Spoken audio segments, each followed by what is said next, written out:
taong 1966. Kabasalan, Zamboanga, Sibugay. Noong mga panahong ito, bata pa lamang ako, ay iminulat na ako ng lolo kong antingero at albularyo sa larangan ng lihim na karunungan. Tawagin niyo na lang po ako kabanong sa palayo kong Erning Pusa. Ito ang bansag sa akin ng mga kaibigan ko sa kadahilan ng masyado raw akong maliksi kung kumilos at alisto sa lahat ng bagay. Gaya ng mga pusa, may abilidad daw akong maihahalin tulad rito, sabi ni Lolo Puroy.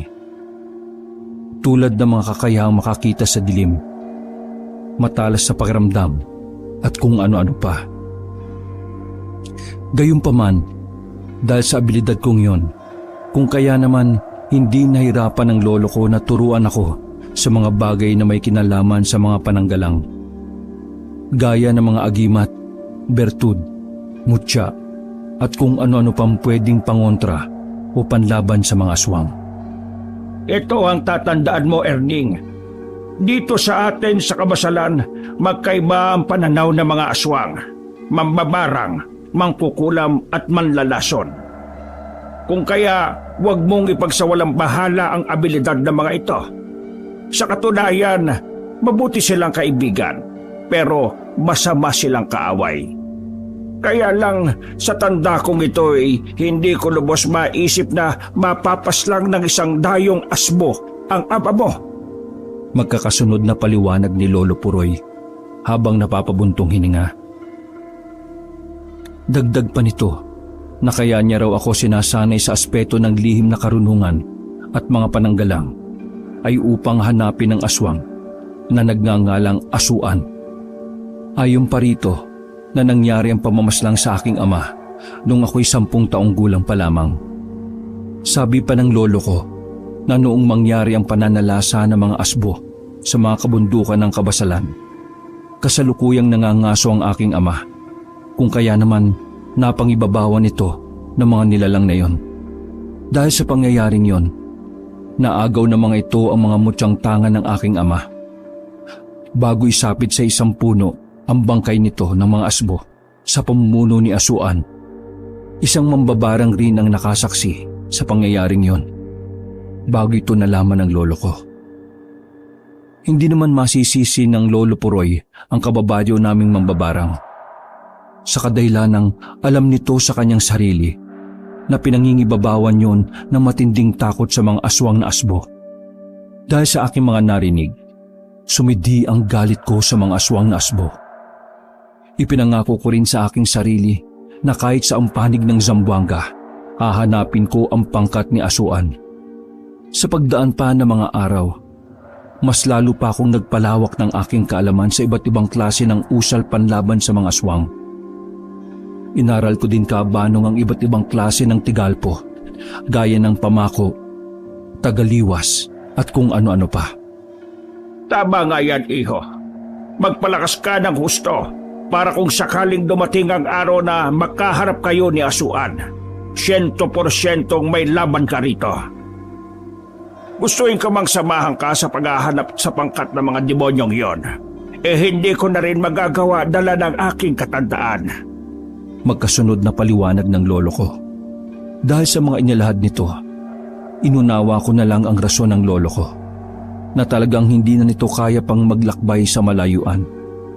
Bilang ambag nito sa aking gagawing paglalakbay sa mga susunod na araw, walang kaabog-abog nitong pinalawak ang aking kamalayan sa mundo ng mga antingero at magmumutya. Halos lahat ng pananggalang at lihim na aral sa panig ng kanan ay itinuro nito sa akin ng walang pag-aalinlangan. Sa pagdaan pa ng mga araw, naging maayos naman ang lahat.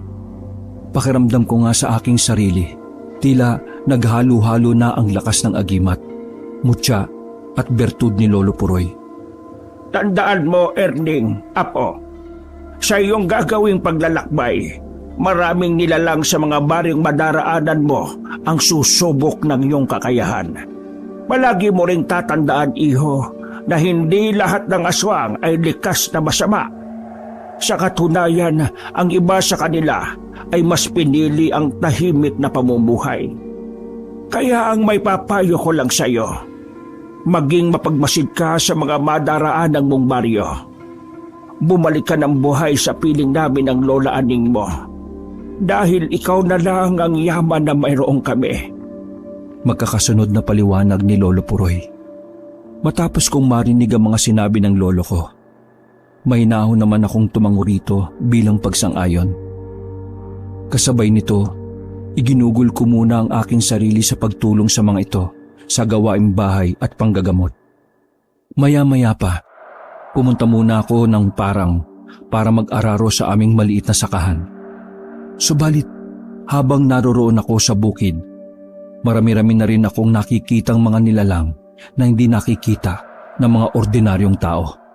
Lalong-lalo na ang mga duwende, laman lupa at mga diwatang nasa anyo ng isang ordinaryong tao.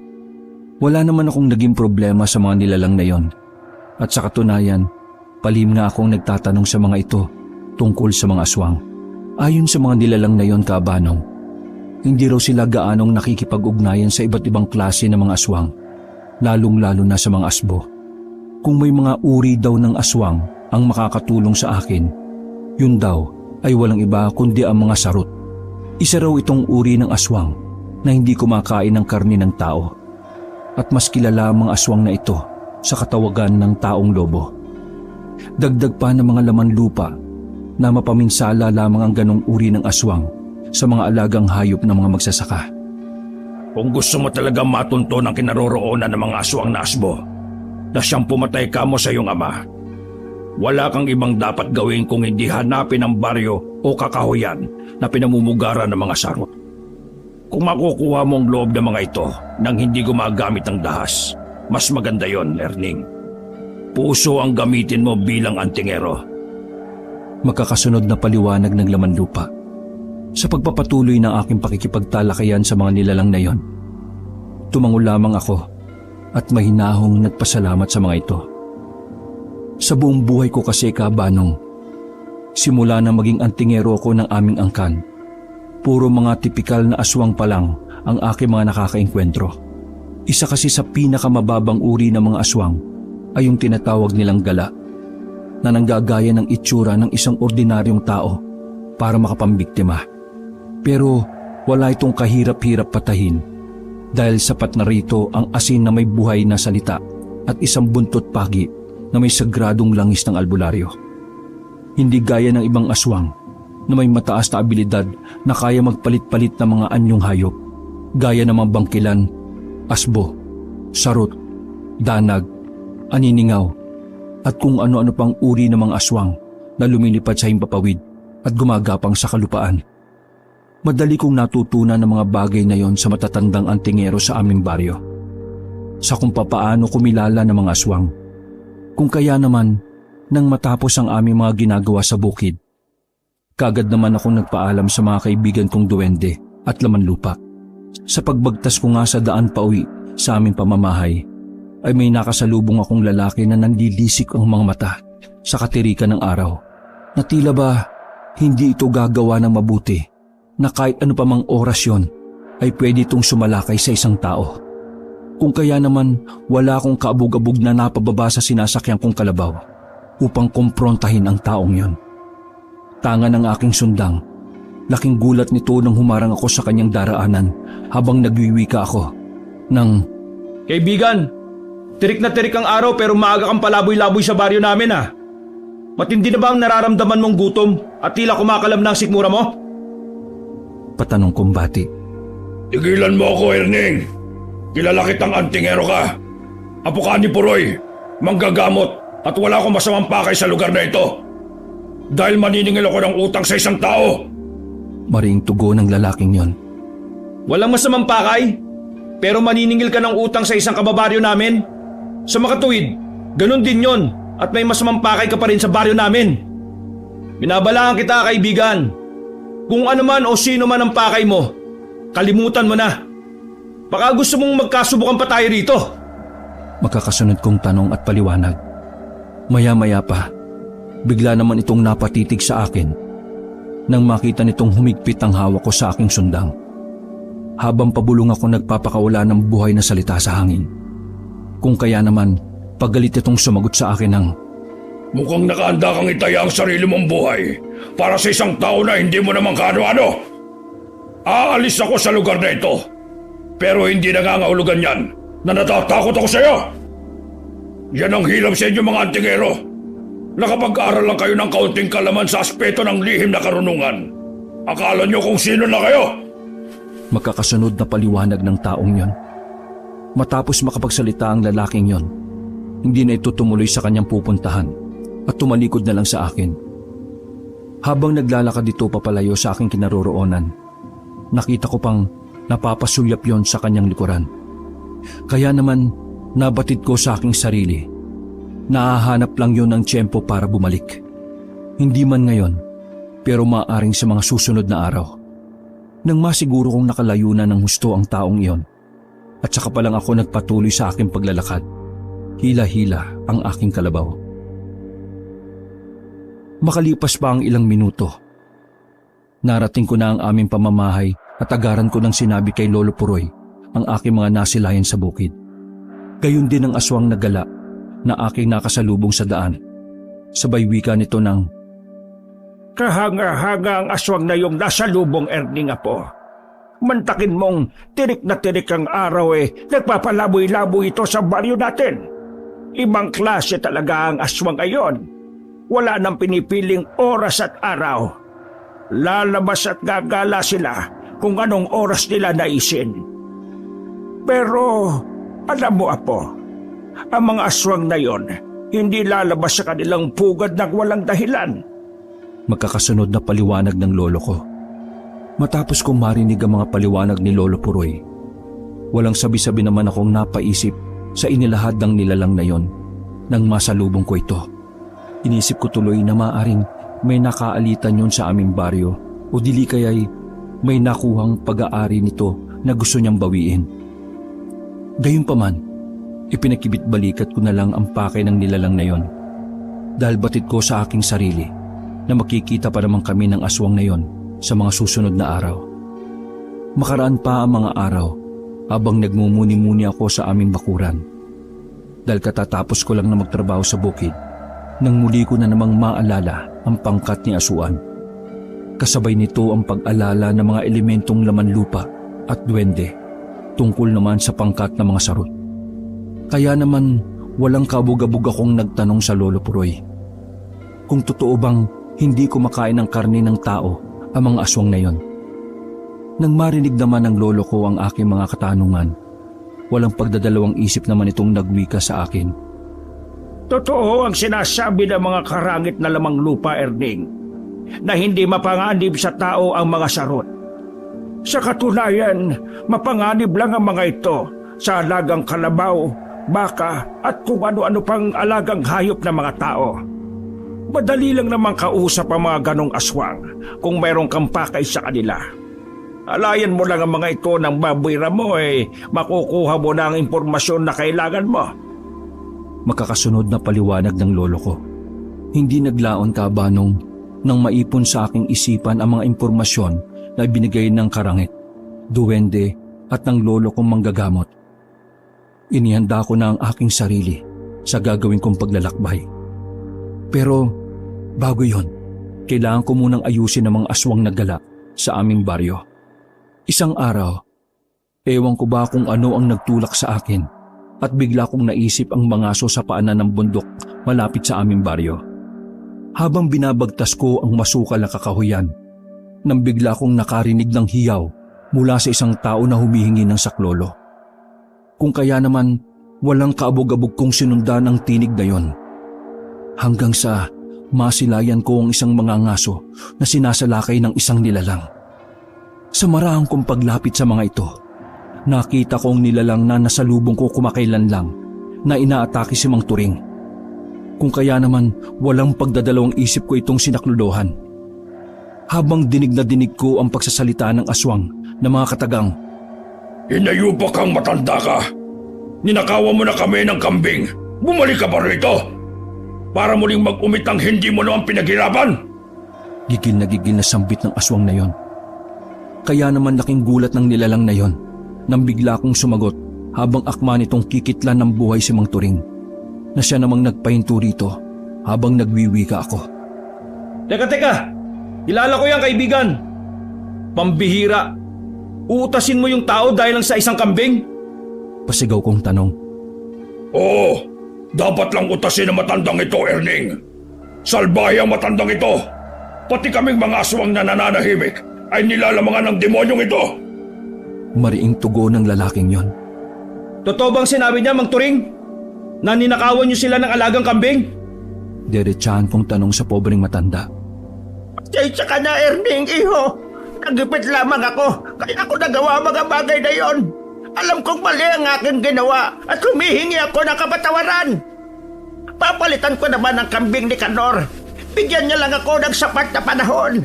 Kilala ko ang lolo mo, iho. Hindi ako likas na magnanakaw. Tugon na paliwanag ni Mang Turing. Dagdag pa nito na nagkasakit lang daw ang kanyang anak at dala ng labis na kalituhan kung kaya nagawa niyang pagnakawan ang mga aswang. Dahil sa mga narinig ni Kanor, may nahon naman ako nakipag-usap rito ng lalaki sa lalaki. Nangako rin ako rito na papalitan ko na lang ang ninakaw na kambing ni Mang Turing. Kapalitang kondisyon na hindi ito mananalasa sa aming baryo. Hindi naglaon nagwika naman si Kanor ng mga salitang inaasahan ko na sabay sabi ng, Siguraduhin mo lang ang pangako mo, Erning. Iginagalang ko ang inyong angkan. Pero kapag pag-aari na namin ang ninakaw, ibang usapan na yon. Mariing paalala ni Kanor. Lalaki akong kausap, Kanor. Gaya niyo mga aswang, ang isang magiting na antingero ay may isang salita. Ngayong araw, babalik ako dalang aking pangako. Tugon kong paliwanag. Hindi naglaon. Kinuha ng aswang ang nahuling baboy ramo. Kinuha ng aswang ang nahuling baboy ramo ni Mang Turing at inakay ko naman ito palabas ng kakahuyan. Nung araw ding yon, bago tumalikod ang araw sa kalupaan, nagpaalam ako kay Lolo Puroy na ibibigay ko ang isa sa mga alaga naming kambing kay Kanor. Kasabay ng paglalahad ko rito ng makatwirang dahilan kung bakit ko ipapaubaya ang isa sa aming mga alagang kambing. Naintindihan naman ng lolo ko ang aking pagpapasya. Kung kaya naman pumayag rin ito ng walang pag-aalinlangan. Nung araw ding yon, Kaabanong, personal kong pinuntahan ang pugad ng mga aswang na gala at ibinigay ko kay Kanor ang aking pangakong kambing. Pero bago ko umalis sa pugad ng mga aswang, binigyan ako nito ng isang bertud. Tanggapin mo ito, Erning. Malaki ang may tutulong niyan sa iyong paglalakbay. Naway matagpuan mo ang iyong hinahanap. Huwag kang magtaka kung alam ko ang mga bagay na nais mong gawin. Dahil unang pagkikita pa lang natin, batid ko nang may mabigat kang laban na haharapin. Magkakasunod na paliwanag ni Kanor. Kaya naman, kalmado lang akong tumango rito. Tanda ng aking pagsang-ayon. Kasabay ng mahinahang kong pagpapasalamat sa bertud na ibinigay sa akin ng mga aswang na gala. Matapos kong matanggap ang bertud ng mga aswang na gala, dito na ako nagdesisyon na hanapin ang pangkat ni Asuan. Tanga ng aking malawak na kaalaman sa aspeto ng lihim na karunungan at buhay na salita. Inipon kong lahat ang mga kalasag, pananggalang na mutya, agimat at bertud na ipinadala ni Lolo Puroy. May agam-agam man sa isipan ng lolo ko, subalit nangako ko rito na mapapanagot ko ang aswang na pumaslang sa aking ama.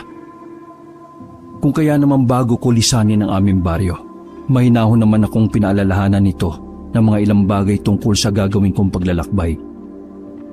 Habang marami itong nagsasalita ng mga katagang, Ipangako mo sa akin, Erning, apo, na kahit ano pa mang mangyari, babalik ka sa amin ng buhay.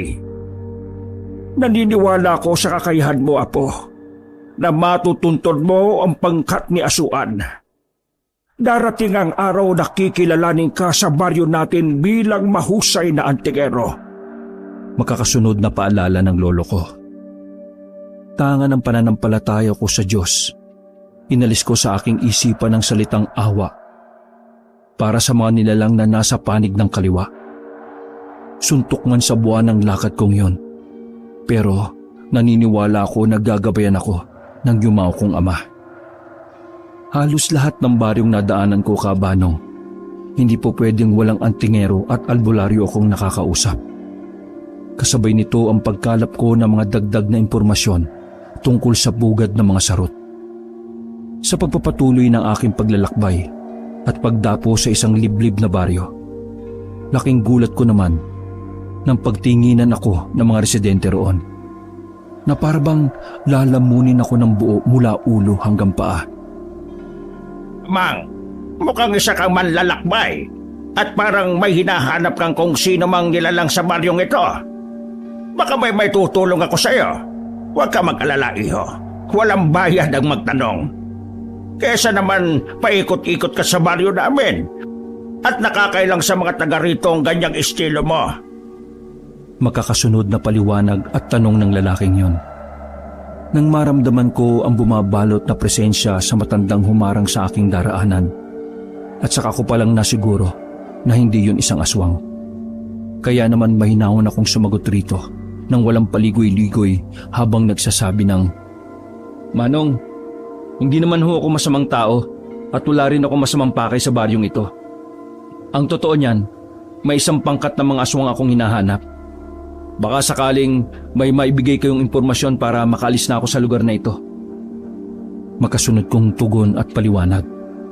Dahil sa aking mga sinabi, ngumisi lang naman ito sa akin, habang diretsahan akong sinagot nito nang walang pag-aalinlangan. Kasabay ang pagbigas nito ng mga katagang gumulat sa aking kamalayan. Pangkat na mga aswang baka mo. Ikinalulungkot ko, iho. Pero nasa maling baryo ka.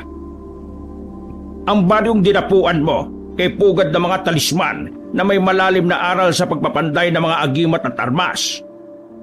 Magkasunod na paliwanag ng matandang yon.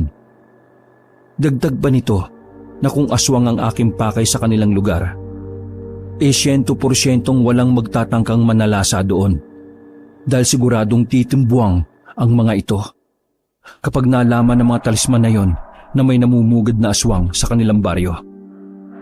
Matapos kong marinig ang mga sinabi nito, walang pag-aalinlangan naman akong pinatuloy nito sa kanyang tahanan. Ayon rito, siya daw si Mang Gaspar, ang panday at maglililok ng mga agimat sa anyo ng isang medalyon. Kaya naman aminado rin ako sa aking sarili na nakaramdam ako ng kapanatagan sa piling ng isang panday. Dagdag pa ni Mang Gaspar na handa raw siyang tulungan ako upang makalap ang mga impormasyon na kailangan ko. Subalit, mangyayari lang daw ang mga bagay na yon kung tapatan kong ilalahad rito kung ano ang malalim kong dahilan, kung bakit ko hinahanap ang mga sarot. Kaya naman, wala rin akong pagpipilian kung hindi sumang-ayon sa nais nitong mangyari. Erning, iho, maaari kitang tulungan sa mga impormasyon na kailangan mo. Kung sasabihin mo sa akin ang pakay mo sa mga sarot na aswang. Wikang tanong ni Mang Gaspar. Ang totoo po niyan, Mang Gaspar, napatay ng mga aswang na asbo ang aking ama. Kaya nagre-rebelde akong makahanap ng isang sarot. May mga karangit na rin ako nakausap at aswang na gala na ang mga sarot lang daw ang pwedeng makapagdala sa akin sa taong hinahanap ko. Ilang taon na ang nakakalipas. Magkasunod kong paliwanag. Matapos kong mailahad ang tungkol sa pangkat ni Asuan, ang aswang na nakapatay sa aking ama, kalmado naman itong sumagot sa akin ng mga salitang pumukaw sa aking atensyon habang nagsasabi ito ng, Kung pangkat talaga ng mga asbo ang hinahanap mo, harapan ko nang sasabihin sa iyo na hindi sila madaling hanapin o lapitan dahil sa taglay nitong abilidad bilang dambuhalang aso. Kung malapitan mo man ang mga ito, marapat lang na may bertud ka ng mga aswang na gala upang sa gayoy maitago mong iyong tunay na wangis at presensya ng isang antigero. Pero dahil desidido kang managot si Asuan sa pagkamatay ng iyong ama, may pupuntahan tayong baryo na minsan ng pinamugaran ng mga asbo. Makakasunod na paliwanag ni Mang Gaspar. Gayunpaman, bilang pag-iingat sa bertud na ibinigay ni Kanor, walang pagdadalawang isip ko itong inilim sa kausap kong panday at antingero. Sabi kasi ng lolo ko noong bago ko umalis sa aming baryo. May mga bagay daw na kung minsan ay hindi na kailangan pang sabihin sa mga taong ngayon. Ngayon ko lang nakilala at nakasama. Kaya naman pinag-ingatan kong mabuti ang bertud ng mga aswang na gala. Habang nasa puder ako ni Mang Gaspar, bahagya akong pinakiramdaman ang galaw ng mga tao sa baryo nito. Sa bawat araw na dumaraan, naging maayos naman ang lahat. Pero lingid sa aking kaalaman, may mga alipin palang aswang ang matandang antingero ang naglilingkod rito ng palihim. Isang gabi, habang nagmumuni-muni ako sa labas ng bahay ng matandang antingero, nang makarinig ako ng kakaibang huni ng ibon sa gabi. Walang ano-ano'y biglang lumabas si Mang Gaspar sa kanyang pamamahay at marahang tumayo sa bakuran habang nananatiling walang imik. Ilang minuto pa ang nakalipas, nakita ko na lang na may dumapong ibon na kulay itim sa braso nito nang itaas niya yon. Base sa aking mga nakikita, kinakausap ito ng matandang antingero habang nagwiwika ng mga katagang.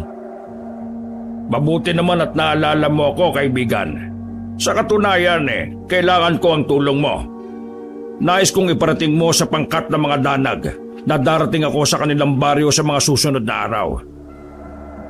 Mariing giit ni Mang Gaspar sa ibon na yon. Sa paglipad ng ibon na yon, kapansin-pansin sa mga mata nito ang kapulahan na halos kulay dugo na. Kung kaya naman, mahinawan akong nagtanong kay Mang Gaspar kung anong klase ng ibon ang dumapo sa kanyang braso. Erning, iho, ang ibon na nasilayan mo ay isang kikik. Alipin ko ang mga nilalang na yon at pinaglilingkuran nila ako ng tapat. Sa katunayan, iho, maraming pakinabang ang mga kikik sapagkat maaari kang magpadala ng mensahe sa mga ito sa iba't ibang baryo na pugad ng mga aswang. Magkakasunod na paliwanag ni Mang Gaspar.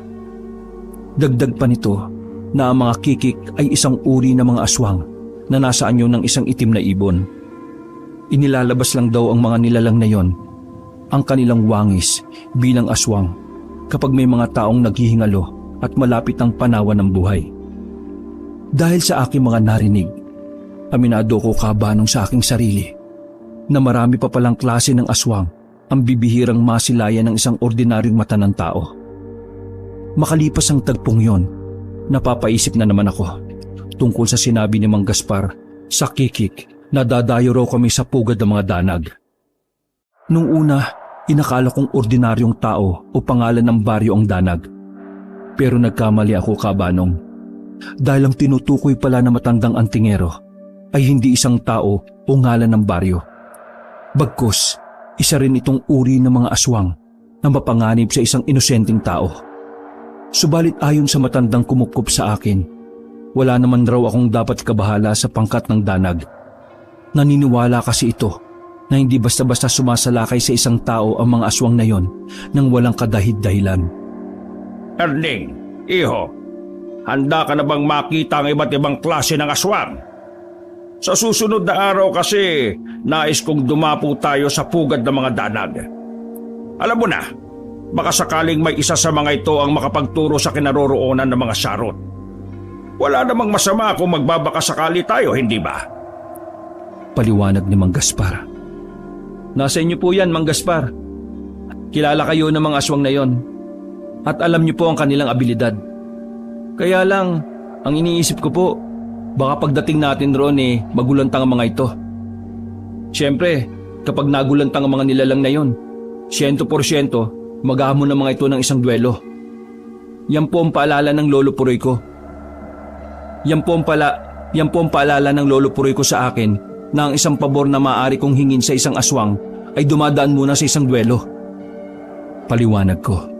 Nang marinig nito ang aking mga sinabi, tumitig lang naman ito sa akin mula ulo hanggang paa. Sabay wika ng mga katagang gumulat sa aking kamalayan. Habang kalmadong sumagot siya ng, Sa tingin ko naman, iho, hindi ka nagpakadalubhasa sa pag-aaral at magpapalawak ng lihim na karunungan. Kung isa kang mangmang na antingero, hindi ba? Bilang maglililok ng mga agimat, piling mo siya ang tangan mo sa iyong paglalakbay at iilang sandata Tama bang hinuha ko, iho? Makakasunod na tanong at paliwanag ni Mang Gaspar. Kaya naman napangiti lang ako rito. Para makuha ko ang aking ninanais sa mga danag, inihayag ko na ang aking sarili sa kung papaano makipagduelo sa mga nilalang na yon. Sa pagdaan pa ng mga araw, tinuruan ako ni Mang Gaspar sa aspeto ng pisikal na kumbate gamit ang dala kong mutyang ngipin ng kalabaw. Kung gusto mong magtagumpay sa mga danag, gamitin mo ang mutyang ngipin ng kalabaw na tangan mo. Suntukin mo ang punong yon hanggang sa mabali ang katawan nito. Mariing paalala ni Mang Gaspar. Sabay turo sa isang puno sa kanyang bakuran. Nung una, nag-aalangan akong suntukin ang punong yon sa kadahilanang baka hindi ko magawa ang utos nito. Kung kaya naman, walang kaabog-abog akong nilapitan nito, sabay marahan na bumulong ng, Walang imposible sa isang antingero na buo ang loob at determinado na makuha ang kanyang dinadais. Kapag hindi mo napatumba ang punong yan, ibig sabihin lang yan na hindi ka pa handang humarap sa pangkat ni Asuan. Mahinahon na bulong ni Mang Gaspar. Maya-maya pa, ibinikis ko sa aking bewang ang mutyang ngipin ng kalabaw at humarap sa punong yon. Gamit ang aking kamao, walang puknat ko itong pinagsususuntok hanggang sa tuluyan ko yung naibuwal sa lupa. Maging ako man, Kabanong, sa aking sarili, ay nagtataka rin kung bakit hindi ako nakaramdam ng sakit at pagod sa aking mga kamao. Matapos sa mga pangyayaring yon, napatayo naman sa kanyang inuupuan si Mang Gaspar habang napapangiting nagsabi sa akin ng mga bagay na, Kahanga-hangang abilidad mo, Erning. Isang patunay lang yan na kaya mong makipagsabayan sa mga demonyo. Bukas na bukas, iho, dadapo na tayo sa baryo ng mga danag. Papuring bati ni Mang Gaspar. Para sa mga hindi nakakaalam, ang mga aswang na danag ay hindi kumakain ng karne ng tao at laman loob. Sa katunayan, maihahalin tulad ng mga ito sa isang vampira na palaging uhaw sa dugo ng tao. Sa umaga, bibihirang maglakad-lakad ang mga ito sa katirikan ng araw, sa kadahilanang malabo ang mga mata nito. Pero sa tuwing tumatalikod ang araw sa kalupaan, masyadong agresibo ang mga aswang na ito at napakatalas ng kanilang pandama. Mula sa paningin, pandinig at pangamoy. Kinabukasan, nang sumapit ang itinakdang araw ng pagdapo namin sa baryo ng mga danag, nagpasya si Mang Gaspar na takip silim na lang kami pupunta roon. Sa kadahilanang kung umaga kami darating doon, 100% raw na walang haharap sa amin. Sa puntong yon, Kabanong, sumang-ayon naman ako sa nais nito. Dahil alam ko sa aking sarili na si Mang Gaspar ang mas higit na nakakakilala sa mga aswang na yon. Sa paglipas pa ng mga oras, naghabilin to sa akin na kapag naroon na kami, manatili lang daw akong kalmado at pakiramdaman ang galaw ng mga nilalang na yon. Sa tuluyang pagtalikod ng araw sa kalupaan, binigtas na namin ang daan papunta sa baryo ng mga danag. Pagdating namin roon sa bukana ng baryo, pinagtitinginan kagad kami ng mga residente. Halos pailalim ang tingin ng mga ito habang pabulong na umaangin na parabang gustong sumalakay. Maya-maya pa, nang marating namin ang pinakasentro ng baryong yon, bumungad naman sa amin ang isang matandang lalaki na nanlilisik ang mga mata habang nagsasabi ng, Ano ang ginagawa rito ng isang panday na antigero? Hindi ba't may kasunduan na tayo, Gaspar, na bawal kang magsama ng tagalabas sa baryong ito? Tila binabaliwala mo na yata ang ating napagkasunduan at nagsama ka ba talaga ng isang bangitong antigero? Tama ba ko? Paliwanag na matandang yon. Magunos dili ka, Gido. Dahil alam mo sa iyong sarili na darating ako rito. Wala akong masamang pakay sa baryong ito. Ang kailangan ko ay tulong. Pero kung gusto niyong subukan ng binatang ito, walang problema sa akin ang mga bagay na yon. Magkasunod na paliwanag ni Mang Gaspar. Ilang minuto pa ang lumipas. Laking gulat ko na lang nang may magsalitang boses mula sa aking likuran. Habang pasigaw itong nagsasabi ng mga katagang gumulat sa aking bisyo. Kung kaya naman pumaling ako ng bahagya sa aking likuran. Inonong Gido, Napakayabang naman ang matandang yan. Nag-aral lang ng kaunting kaalaman sa aspeto ng lihim na karunungan akala mo kung sino na. Kung makapagsalita, akala mo siya na ang pinakamalakas na antingero sa buong Zamboanga. Magkakasunod na kutya at sambit ng lalaking yon. Nang mapagtanto kong palusob na ito kay Mang Gaspar, walang sabi-sabi ko itong sinalubong ng aking kamao. Kung kaya naman nang dumapo rito ang aking kamao, laking gulat ni Mang Guido nang tumilapon yon ng ilang metro at napabigkas ito ng... Malas ng kasama mong antingero, Gaspar. Tunay nga na wala kayong masamang pakay sa lugar na ito. Ikaw, iho, ano ang pangalan mo? At mukhang biyasa ka sa paggamit ng mutsang ngipin ng kalabaw. Batid mo ba na ang iyong sinuntok ay isa sa aking mga tapat na disipulo? Pero hindi na yun mahalaga. Hali kayo, Gaspar. Doon natin pag-usapan ng mga bagay-bagay na gusto niyong maalaman. Makakasunod na paliwanag ni Mang Guido. Hindi naglaon nang makapasok kami sa pamamahay nito. Tumambad sa akin ang malalaking garapon na puno ng dugo.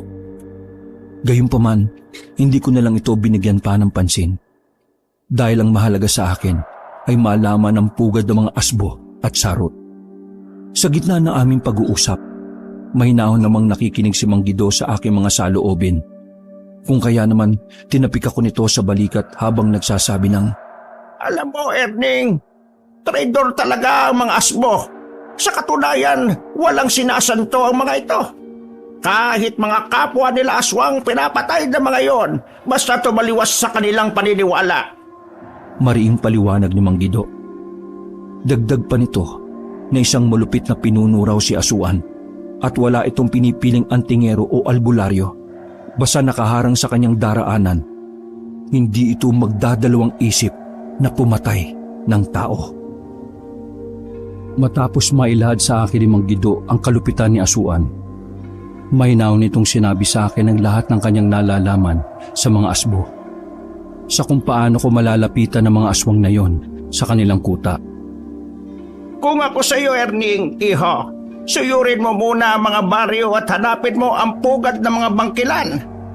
Ang mga bangkilan ay isa ring uri ng aswang na nasa anyo ng isang mabangis na baboy ramo. May hahalin tulad sila sa mga haribudon na sinusuyod ng mga kagubatan para manginain. Malaki ang ugnayan ng mga bangkilan at sarot. Kung makukuha mo ang tiwala at simpatya ng pinuno ng mga ito na nagngangalang Tonyo, mas maganda. Sa ngayon, kahinaan lang at abilidad ng mga asmo ang kaya kong ibahagi sa iyo bilang tulong sa pagpatay ng mga ito sa iyong ama. Magkakasunod na paliwanag ni Mang Guido. Sad pa ni Mang Gaspar sa akin na kahit papaano, hindi naman raw nasayang at napunta sa walang kabuluhang bagay ang pagdapo namin sa baryo ng mga danag. Tanggap ko rin naman sa aking sarili na yun lang ang tulong na may bibigay sa akin ng mga aswang na yon. Malaking bagay na rin para sa akin ang impormasyon na nakalap ko kaysa naman sa wala. Kung kaya naman bago kami umalis sa baryong pugad ng mga danag, walang pagdadalawang isip na naghabilin si Mang Guido sa kanyang mga disipulo. Paraanin niyo sila at hayaan niyong makalabas sila sa baryong ito! Mariing habilin ni Mang Guido. Subalit sa kalagitnaan ng aming paglalakad, isang danag ang humarang sa aming daraanan palabas ng baryong yon. Habang gigil na nagwiwika ito ng mga katagang gumulat sa aking kamalayan. Dahil sa ginawa mong pagsapak kay Omeng, nabasag ang panga nito at nabalian ng leeg. Kaya ayon, isa na siyang malamig na bangkay. Mariing giit ng lalaking yon. Umalis ka sa daraanan namin, demonyo ka. Dapat lang yun sa kaibigan mong hangal at mapangahas. Baka gusto mo isunod kita sa kanya. Seryoso kong tugon, sabay titig sa lalaking nasa harapan ko. Nang mapagtanto nitong hindi ako nagbibiro sa aking mga tinuran, marahan naman itong umatras at tumabi sa aming daraanan. Subalit sa pagtapat ko dito, pabulong naman itong nagwika sa aking tenga ng, Magkikita pa tayo sa labas ng baryong ito, dayong antingero, at ipaghihiganti ko ang aking kaibigan na pinatay mo. Mariing banta nito. Kapag natapos ko na ang aking misyon, aarapin kita hinayupa ka. Tugon kong hamon. Nang tuluyan na kami makalabas ni Mang Gaspar sa baryong yon, napansin kong pasado 8:00 na pala ng gabi. Habang napasulyap naman ito sa akin at napapailing sa sinabi ko sa aswang na yon. Ang ako sa iyo katapangan, iho. Tila wala ka ng takot kay kamatayan. Buong buo rin ang determinasyon mong pumatay ng aswang. Papuring sambit ni Mang Gaspar. Habang binabagtas namin ang daan, bigla naman itong napatanong sa akin ng ilang bagay tungkol sa mga bangkilan na sinabi ni Mang Guido. Habang mahinahon itong nagsasabi ng mga katagang hindi ko naman inaasahan, sabay wika ng, Erning, iho, sa paroroonan mo sa kuta ng mga bangkilan, maaring hindi na kita masamahan. Pero huwag ka mag-alala. Pagagabayan kita sa mga alaga kong kikik. Huwag ka mag-alala, iho. Dahil malaki ang may tutulong nila sa iyo. Sila rin ang magiging tagapaghatid ng mensahe sa akin sa mga gagawin mong paglalakbay. Paliwanag ni Mang Gaspar. Sa puntong yon, tumango naman ako rito, tanda ng aking pagsang-ayon. Dagdag pa nito na sapat na raw ang aking kakayahan para pagbayarin ang nilalang na pumaslang sa aking ama. Sa pagdating namin sa pamamahay ni Mang Gaspar, napansin ko sa bubungan nito ang isang pangkat ng mga kikik. Base sa aking mga nakikita, tila may dalang mensahe ang mga ito para sa matandang antingero. Walang sabi-sabi, nang bigla na lang sumipol si Mang Gaspar at kasunod nito ang pagbaba ng mga kikik na yon sa lupa ng bakuran niya. Maya-maya pa, laking gulat ko na lang na magmula sa pagiging ibon, nagpalit anyo ang mga ito bilang mga aswang na nanlilisik ang mga mata. Dahil sa pangyayaring yon, tumitig lang naman ang mga ito sa akin. Nasa bilang ko ay nasa 6 na aswang. Hindi naman nagulat si Mang Gaspar sa ginawang yon ng mga nilalang, gawa ng disipulong alipin niya ang mga ito. Ano ang dala niyong mensahe para sa akin, mga kaibigan? Diretsang tanong ni Mang Gaspar. Subalit, bago sumagot ang isa sa mga ito, napansin na matandang antingero na napasulyap sa akin ng isang aswang, na tila may pag-aalinlangan ang mga nilalang na yun sa akin. Kung kaya naman, biglang nagwika si Mang Gaspar ng mga salitang nagpakalma rito. Huwag kang matakot sa kanya, Rodrigo, dahil kaibigan ko ang binatang yan at hindi siya isang kaaway. Sa katunayan, hindi kayo ang pakay niya. Bagkus, tutulungan natin siya sa kanyang planong pagiganti sa pangkat ng mga asbo. Paliwanag ni Mang Gaspar. Yun nga po ang aming sadya rito sa inyo, Mang Gaspar. Dahil may sigalot na namumuo sa pagitan ng bangkilan at sarot. Lumikas na rin sa isang baryo mga bangkilan at nagtayo ng komunidad sa isang masukal na kakahuyan na sakop ng lugar na iyon. Kung pakay ng iyong panauhin ay ang tribo ng mga sarot, ngayon pa lang sasabihin ko sa inyo na hindi sila madaling malapitan. Paliwanag ni Rodrigo. Dahil sa mga inilahad ng kikik na yon, aminado ko sa aking sarili na nakaramdam ako ng pagkadismaya. Sa puntong yon, bigla akong napaisip kung sino ang aking uunahing puntahan, kung ang mga bangkilan ba o sarot. Erning, iho, huwag kang panghinaan ng loob dahil lang sa mga sinabi ng disipulo kong aswang. Tandaan mo, iho, gaya nating mga tao, walang masama sa isang nilalang na nasa panig ng kaliwa ang magsabi ng katotohanan. Higit sa lahat, kung ito'y para na rin sa iyong ikabubuti. Isa pa, maigi na rin ang ganito dahil nalaman natin ang mas maaga ang kaganapan sa mundong ginagalawan ng mga aswang. Paliwanag ni Mang Gaspar. Matapos kong marinig ang mga sinabi nito, kalmado naman akong tumango rito bilang pagsang-ayon. Sa puntong yon, matapos mailahad ng mga kikik ang kanilang mensahe sa matandang antingero, walang paligoy-ligoy na bumalik ang mga ito sa kanilang anyo at sabay-sabay nagliparan palayo sa amin. Sa paglipas ng magdamag, umusbong ang panibagong umaga para sa lahat na punong-puno ng pag-asa.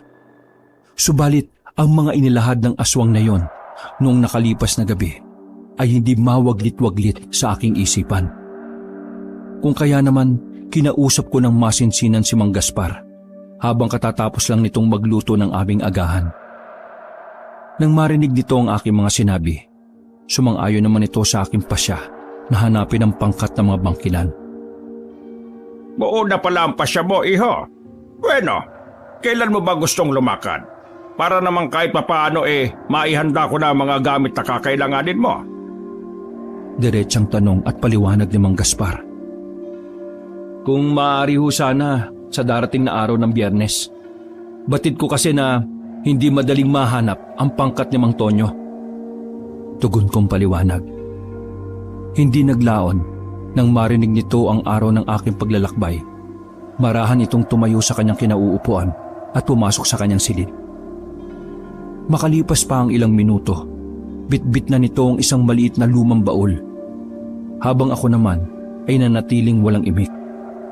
Halos wala rin akong kaide-ideya kung ano ang nilalaman ng baul na yon. Kung kaya naman nang ipatong ito sa lamesa na matanda, marahan itong binuksan ng baul sa aking harapan. Walang sabi-sabing inilabas nito ang isang bagay na balot ng telang itim habang dahan-dahan itong binubuklat. Maya-maya pa kabanong, tumambad sa aking harapan ang isang punyal na gawa sa purong tanso na halos may bahid pa ng mga natuyong dugo. Ayon kay Mang Gaspar, isa raw yung mutya ng kampana na nasa anyo ng metal na pinanday niya ng mahabang panahon upang maging punyal. Dagdag pa nito sa akin na ang punyal na yon ang kanyang ginagamit noong kabataan niya sa pagpatay ng mga aswang. Yun rin daw ang dahilan kung bakit kinatatakutan siya ng mga kikit kapag nasa kamay niya ito. Nakikita mo ba ang punyal na ito, Erning? Marami-raming aswang na ang pinatay na ito noong kabataan ko. Gawa ito ng mutya ng kampana at nasumpungan ko ito nung ako'y nagsilbing sakristan sa isang lumang simbahan sa Bacolod. Ang sino mang aswang natatamaan ng talim nito 100% maaagnas. Ngayon, ipinagkakatiwala ko ito sa iyo bilang tanda ng ating pagkakaibigan. Huwag ka mag-alala, iho. Dahil sa iyong paroroonan, maraming nilalang sa kakahuyan ang gagabay at tutulong sa iyo. Basta magtiwala ka lang sa iyong sariling kakayahan. Paliwanag ni Mang Gaspar. Makakaasa po kayo na pag-iingatan ko ang punyal na inyong pinanday sa loob ng mahabang panahon. Nagpapasalamat rin ako sa inyo dahil sa dinami-rami ng taong nagtatangan ng lihim na karunungan. Kayo talaga ang nakalaan na tutulong sa akin para sa minimithi kong paghiganti. Magkasunod kong tugon at paliwanag. Dahil sa mga tinuran nito, aminado ako sa aking sarili na naantig ako sa matandang antingero. Bukod kasi sa kinupkup ako nito, hindi ko rin may pagkakaila ang mga kabutihang naitulong nito sa akin simula nung araw na dumating ako sa kanilang baryo. Sa pagdaan pa ng mga araw, naging maayos naman ang lahat at gaya ng aking mga nakasanayan sa poder ni Mang Gaspar, patuloy pa rin naghahatid ng balita ang mga kikik na alipin nito. Sa pagpapatuloy sa aking pananatili sa poder ng matandang antingero, laking gulat ko naman nang inihanda nito ang mga dadalhin ko sa aking pag-alis. Isang araw mula nun, naihanda ko na ang aking sarili at ang mga pabaon na gamit ni Mang Gaspar. Hindi naglaon kaabanong sumapit na nga ang itinakdang araw ng aking paglalakbay sa masusukal na kakahuyan ng gubat. Habang binabagtas ko ang daan, napansin ko na lang sa himpapawid na sinusundan ako ng mga kikik na nagliliparan. Tila naging mata ko na ang mga ibon na yon sa mga hinahanap kong pangkat ng aswang sa bundok. Sa pagpapatuloy ng aking paglalakad, inabot na ako ng gutom sa daan at nakaramdam na rin ako ng pagod.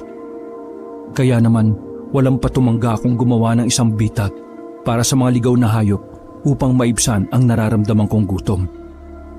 Matapos kong gawin ang mga bagay na yon, pansamantala muna akong natulog. Ilang oras pa ang nakalipas, bigla naman akong nagising dahil sa malakas na huni ng mga kikik. Isang hudyat yon na may paparating na nilalang sa aking kinaroroonan. Maya-maya pa, tumambad sa aking harapan ng 3 kalalakihan na pawan ng dilisik ang mga mata. Titig na titig sa akin ang mga ito habang pabulong na umaangil sabay sabi ng, Sino ka man lalakbay at ano ang pakay mo sa lugar na ito? Hindi mo ba alam na kinamumuhian namin sa lugar na ito ang mga mangangaso. Kaya kung isa ka sa kanila, papatayin ka na namin. Ang gaya mong nilalang ay abusado sa mga likas na yaman ng bundok na ito at walang karapatang mabuhay. Kakainin na lang namin ay inaagaw pa ng mga gaya niyong mga ngaso. Paliwanag na matandang yon. Kung kaya naman, walang pagdadalawang isip kong sinagot ang mga paratang nito na hindi ako mangangaso at hindi ako isang likas na masamang tao. Tapatan ko ring sinabi sa mga ito na napatpad lang ako sa kanilang teritoryo dahil sa isang misyon. Teka. Ano ba pinagsasasabi niyo mga ngaso? Napadaan lang ako sa lugar na ito dahil may nahanap akong pangkat ng mga aswang. Mariin kong paliwanag. Aswang baka mo? Pwes, teritoryo ito ng mga gaya naming aswang na aniningaw. Kung hindi mo alam ang aming pinagmulan, sasabihin ko sa iyo na kami ang mga aswang sa bundok. Ngayon, sabihin mo, ano bang pangkat ng mga aswang ang hinahanap mo, manlalakbay? Tanong at paliwanag na matandang yon. Kung kaya naman, walang pagdadalawang isip kong inilahad sa mga ito na ang aswang na aking hinahanap ay ang pangkat ng mga bangkilan. Nang marinig nito ang aking mga sinabi, mahinahon naman itong nagsalita ng mga katagang gumulat sa aking kamalayan. Ang pangkat na hinahanap mo ay pinamumunuan ni Tonyo. Ilang kilometro pa ang lalakbayin mo bago mo matunton ng mga ito. Isang paalala lang manlalakbay. Mabalasik ang mga bangkilan at nahaharap sila ngayon sa isang sigalot kontra sa mga sarot. Sa katunayan, kaya kami paikot-ikot sa lugar na aming nasasakupan upang siguraduhin na hindi kami madadamay sa kahit ano pang sigalot ng mga aswang na yon na may matinding hidwaan sa isa't isa. Paliwanag na matandang yon. Dahil sa aking mga narinig, kalmado naman akong humingi ng paumanhin sa mga ito. Hindi dahil sa natatakot ako sa mga nilalang na yon, kung hindi dahil sa nagambala ko ang mga ito. Kasabay ang pagkakaroon ng agam-agam sa isipan ng mga ito na isa akong mga ngaso. Nang makuha ko ang simpatya ng mga nilalang na yon, sumang-ayon naman ako na sumama sa kanilang komunidad. Sa pagbagtas namin ng daan, narating ko ang lugar ng mga ito sa isang liblib na kakahuyan. Sa bukana pa lamang ng lugar na yon, kabanong, tumambad na sa akin ang pangunahing kinakain ng mga ito, na pawang mga ligaw na hayop sa kagubatan. Ito ang aming komunidad, manlalakbay. Hindi kami kumakain ng karne ng tao. Bagkus, puro karne ng hayop. Wala rin kaming balak manalasa ng mga baryo. Bilang pinuno ng mga aniningaw, alam ko sa aking sarili na kahit kailan, hindi kami tatanggapin ng umiiral na lipunan ng mga tao. Siya nga pala, manlalakbay. Pasensya ka na kung pinaratangan kitang abusadong mga ngaso. Akala ko nung unay nag-iisa ka lang sa iyong paglalakbay, pero nagkamali ako dahil may mga kikik ka palang kasama. Paliwanag ng nagpakilalang si Manong Arsing. Tapatan ring inilahad nito sa akin na pwede akong manatili roon hanggang kailan ko gustuhin. Dagdag pa nito na wala sa ugali ng isang aniningaw ang mangyanggaw ng kanilang panauhin. Kung kaya naman, aminado ako sa aking sarili na totoo mga sinasabi nun sa akin ni Lolo Puroy at Mang Gaspar, na hindi lahat ng mga aswang na makakatagpo ko sa aking paglalakbay ay likas na masama at marahas sa mga antingero. Dahil tulad ng mga ordinaryong tao, may pusong busilak rin ang iba sa mga tao na marunong magpahalaga sa buhay ng isang tao. Dito ko rin naintindihan na ang ugali ng mga aswang na kapag wala kang ginagawang masama sa mga ito, 100% hindi ka rin nila gagawa ng masama. Makalipas pa ang 2 araw na pamamalagi ko roon sa poder ni Manong Arsing, binigyan ako nito ng isang bertud ng aniningaw. Dagdag pa nito na ang bertud na yon ay nagtataglay ng doble-dobling kabal o yung kunat ng balat sa katawan. Kung kaya naman ang pagkupkop sa akin ng mga aswang na aniningaw ay labis ko rin ipinagpasalamat kay Manong Arsing. Kaya nang maihanda ko na ang aking sarili, buong-buo na rin ang loob kong harapin ang mga aswang na may kaugnayan kay Asuan. Sa pag-alis ko sa poder nila Manong Arsing, patuloy kong sinuyod ang kagubatan. habang sina Rodrigo naman ay nasa anyo ng isang ibon na nagsisilbing mata ko sa himpapawid. Kung kaya naman, kampante rin akong maglakbay para matunto ng kuta ng mga bangkilan. Halos lahat ng madaanan kong bungang kahoy sa gubat ay ginagawa kong pamatid gutom sa aking paglalakad. Palagi ko ring inilalagay sa aking isipan ang mga habilin na matandang aniningaw. Nasa loob ng kagubatan, maraming mababangis na nilalang ang susubok sa aking kakayahan at katatagan bilang antingero. Sa puntong yon, Kabano, napapaisip rin ako sa aking sarili dahil kahit papaano may mabubuti pa ring nilalang sa panig ng kaliwa ang tumutulong sa akin. Kasabay pa nito ang pagbibigay sa akin ng bertud at sandata na magagamit ko sa aking haharaping laban. Sa pagpapatuloy ng aking paglalakbay patungo sa kuta ng mga bangkilan, may mga nadadaanan pa akong komunidad ng mga katutubo. Gayunpaman, nilalagpasan ko lang mga ito. Total, hindi naman sagabal ang mga ito sa aking daraanan. Hindi naglaon, nakaramdam ako ng matinding pagod. Kung kaya, napalingon ako sa aking likuran at dito ko napagtanto na medyo malayo-layo na pala ang nilakad ko. Dala ng pinaghalong gutom at pagod, bigla naman akong napasandal sa isang matayog na puno. Habang ang pangkat ni Rodrigo ay nakadapo sa mga puno at tila nagmamasid sa buong paligid. Ilang minuto pa ang nakalipas, hindi ko na malaya na nakatulog na pala ako. Naalimpungatan na lang ako nang maramdaman kong may mga yabag na papunta sa aking direksyon. Maya-maya pa, humuni ng humuni ang mga kikik na tila ba nararamdaman ng mga ito ang mga paparating na nilalang. Sa puntong yon, Kabanong, marahang kong hinugot sa aking tagiliran ang punyal na pabaon ni Mang Gaspar. Habang sina Rodrigo nooy lumapag sa lupa at nagpalit anyo bilang mga aswang na nanlilisik ang mga mata. Nakatitig ang mga ito sa isang direksyon at tila naghihintay sa kung ano ang mga susunod na kaganapan. Kaya naman dahan-dahan akong napatayo sa aking hinihigaan, sabay sigaw sa paligid. Kung sino ka man, kayo mga demonyo kayo na nagtatago sa dilim, mas makabubuting lumabas na kayo! Huwag niyo akong subukan, mga iho-diputa kayo! Maring kong sigaw habang maigpit kong hawak ang aking punyal. Maya-maya pa, isa-isang lumabas sa talahiban ang 4 na dambuhalang baboy ramo na pawang nanlilisik ang mga mata. Kasabay ang paghalinghing ng mga ito habang tumutulo sa bibig nito ang malapot nilang laway. Batid ko rin sa aking sarili na hindi ordinaryong baboy ramo ang nasa aming harapan ng mga oras na yon. Ilang minuto pa ang lumipas, bumungad naman sa akin ang isang nilalang na may wangis na katawan ng tao. Subalit ang pagbumuka nito ay kagaya rin ng isang baboy ramo. Ang labis ko pang ipinagtaka, Kabanong, na kapag sasalita ang nilalang na yon ng dialekto ng mga tao habang nagtatanong ito ng mga katagang, Ano ang ginagawa niyo sa lugar na ito? Kung ipinadala kayo rito ni Asuhan, sa makatuwid, magkaaway tayo! Mariing tanong at paliwanag ng nilalang na yon. Nagkakamali ka, kaibigan! Hindi kami kaaway at isa akong antingero at sila ang mga kikik na gabay ko sa paghahanap ng mga sarot at asbo. Kung hindi ako nagkakamali, nagmula kayo sa pangkat ng mga bangkilan sa ilalim ng pamumuno ni Mang Tonyo.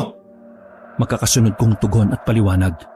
Matapos marinig ng nilalang na yon ang aking mga sinabi, bumalik ang mga kasama nito sa kanilang orihinal na anyong aswang na katawan ng tao. Dagdag pa nito na ang lugar na kinaroroonan namin ay malapit-lapit na sa kanilang kuta. Maya-maya pa, inanyayahan ako ng bangkilan na yon na nagngangalang Makaryo upang makilala ko ng personal ang kanilang pinunong pinagsisilbihan. Paglalahad pa nito, na kaya sila nag-iikot sa mga lugar na malapit sa kanilang kuta ay upang siguraduhin na walang asbo o sarot ang nagmamanman sa kanila. Ayon pa kay Makaryo na kaya sila nag-aklas taliwas sa pamumuno ni Asuan sa kadahilanang ayaw na nilang pumatay ng tao. Kung kaya naman nang gawin nila ang kanilang pag-aaklas dito, pinatay ng mga sarot ang iba nilang kasama. Dagdag pa nito sa akin na binihag rin ng mga yon ng iilan sa kanilang mga kasamahan upang gawing alipin. Kaya naman naghahanap sila ng makakatuwang sa gagawin nilang pagsalakay upang mailigtas ang iilan nilang kasama. Tamang-tama ang pagdating nyo, Erning. Dahil may makakasama na kaming antingero at pareho lang ang ating layunin na lipulin ang pangkat ng mga asbo at sarot. Mariing giit ni Macario habang binabagtas namin ang daan. 2 sarot ang sumulpot kung saan at bigla kaming sinalakay ng mga ito. Kapwa naglalaway ang mga yun na parang hayok na pumatay ng antingero at bangkilan. Ano, Macario? Akala mo ba ligtas na ang kutaan yung mga bangkilan? Baka nakakalimutan mong baboy ka na di hamak na mas mataas ang abilidad namin sa inyong matunto ng mga traidor na gaya ninyo. Magkakasunod na sambit ng sarot na yon. Kaya naman nang mapaling sa amin ni Rodrigo ang paningin ng nilalang na yon, pasigaw naman itong nagwika ng mga katagang gumulat sa aking bisyo habang dinuduro-duro kami nito. Ayo! Sino naman kayo mga demonyo kayo? Kaisa ba kayo ng baboy ramo na ito na mga walang kwentang aswang? Patanong na sambit ng sarot na yon. Sa katunayan, kayo talaga ang pakay ko at tamang-tama lang ang dating ninyo dahil matagal nang nangangati ang palad kong pumatay ng demonyong kagaya ninyo. Tugon kong paliwanag. Masyado kang mayabang! Pwes, tignan natin ang galing mong hayop ka!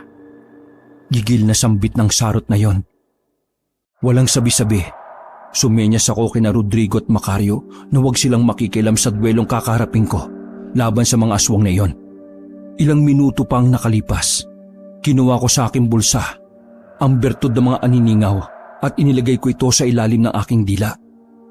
Kasabay pa nito ang paggugot ko ng punyal na pabaon ni Mang Gaspar na gawa sa mutya ng kampana na may katamtamang haba ang sukat.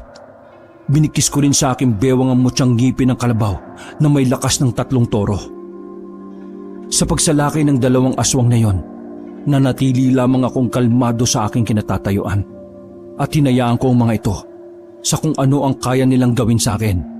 Sa pagtama ng mga kuko nito sa aking dibdib, laking gulat ng mga nilalang na yon na wala man lang akong tinamong pinsala sa katawan. Kasabay ng pagwika ko na mga katagang gumulat sa mga ito habang nakangisi. Ha? Yung ba ang pinakamalakas yung pag-atake? Ha? Mahinang-mahina ang opensang ginawa nyo? Pwes, humanda kayo. Ako naman ang aatake at pupugutan ko kayo ng ulo mga demonyo kayo! Magkasunod kong tugon. Sa isang iglap lang, napangibabawang ko ang 2 aswang na yon at nang mahawakan ko ang mga ito, laking gulat ni Macario nang paisa-isa kong inundaya ng saksak ang mga ito, sabay tarak ng aking punyal sa leeg ng 2 sarot. Sa tuluyang paghiwalay ng ulo ng mga ito sa kanilang katawan, walang sabi-sabi kong isinabit sa mga magkahiwalay na puno ang mga ulo ng 2 aswang na yon upang magsilbing babala sa mga sarot at asbo ng mga has na kalabanin ako. Hindi ko sukat akalain na ganun pala kalakas sa mga tinatangan mong pananggalang at sandata, Erning. Mantakin mo, 2 sarot magkasabay mong pinatay at pinugutan ng ulong walang pag-alinlangan. Sambit ni Macario. Hindi naglaon, nagpatuloy na kami sa paglalakad papunta sa kuta ng mga bangkilan. Makailang minuto pa ang nakalipas, narating din namin ang pugad ng mga ito. Sa bukana pa lang ng lugar na yon, hindi may pagkakaila na organisado ang galaw ng mga aswang na naninirahan doon. Subalit, ang labis na nakaagaw ng pansin sa akin, ang isang nilalang na nakagapo sa puno, habang hinahagupit ito ng isang matipunong lalaki ng latigong puno ng tinik ang dulo at pahiyaw yung umaatungal sa sakit. Tama na! Itigil mo na ang ginagawa mong demonyo ka! Mga Yudipota kayo, mga bangkilan! Mga traidor! Kapag nakawala ko rito, uubusin ko kayo mga hinayupa kayo! Mata lang ninyo ang walang latay, mga lintik kayo! Makakasunod na sambit ng nilalang na yon. Sa pagpapatuloy ng aking panonood sa nilalang na nakagapos, hindi ko maiwasan ang mapangiti dahil sa mga pinagsasasabi nitong walang kabuluhan.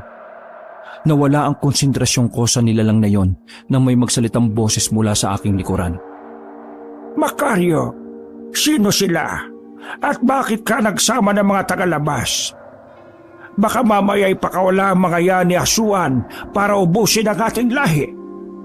Patanong na bati na matandang yon. Nagkakamali po kayo, Pinunong Tonyo. Siya po si Erning, isang antingero at manlalakbay. Gaya natin, hinahanap rin niya ang pangkat ni Asuan. Sa katunayan, habang binabagtas namin ang daan papunta rito sa kuta natin, may nakaengkwentro kaming 2 sarot.